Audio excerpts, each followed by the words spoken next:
याच्या अगोदर तुम्ही आला? नाही, बेळगावला मी बऱ्याच वेळा आलेलो आहे आणि माझी पहिली भेट नाही आहे. म्हणजे पब्लिकली अशा गोष्टी सार्वजनिक ह्याच्यात पहिल्यांदा. पण खरंच मला वाटतं की इथे भरपूर प्रेम आम्हाला मिळतं ॲक्टर म्हणून, प्रोड्युसर म्हणून. आणि मराठी चित्रपटाला इथे बरंच प्रेम मिळतं. त्याबद्दल खरंच इथल्या जनतेचं आम्ही अत्यंत आभारी आहोत. दयभारी असेल, माऊली आहे, वेड असेल, या चित्रपटाला भरपूर इथे प्रतिसाद मिळालेला आहे. आगामी तुमचे प्रोजेक्ट जे काय आहेत त्याच्याबद्दल काही सांगाल का? हिंदी किंवा मराठी पिक्चर आपण जे काही करताय पुढच्या काळामध्ये? नाही, बरेचसे चित्रपट त्याच्यावरती काम चालू आहे.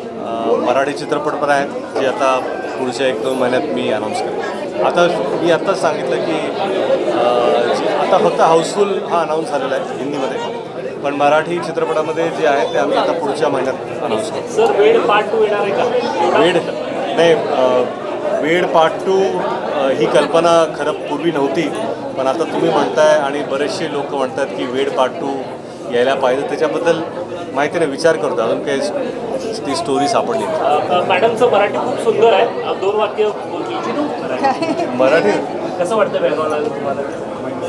नाही, मला खूप चांगलं वाटते. I feel it's a beautiful place आणि हे माझं फर्स्ट टाईम आहे, पण तरी पण मला असं वाटलं की I come your many times before. आता पाहणाऱ्यांकडे असतं की हे चांगले आहेत का वाईट, पण मला वाटतं की प्रामाणिकपणे प्रत्येक आईवडील हे चांगले संस्कार देऊ पाहतात आणि त्याच प्रक्रियेत किंवा प्रामाणिकपणे आम्ही प्रयत्न करतो.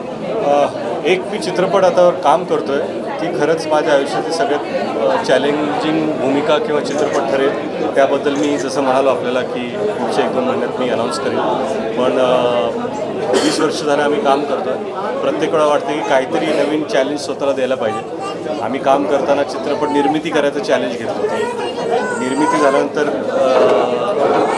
डिरेक्टर म्हणून चित्रपट करावा याचं चॅलेंज ते वेळ झाला आणि मला वाटतं की प्रत्येक वेळा आपण काही ना काहीतरी नवीन करायचा प्रयत्न करू. आपण इथं आलात त्याबद्दल खूप धन्यवाद. थँक्यू.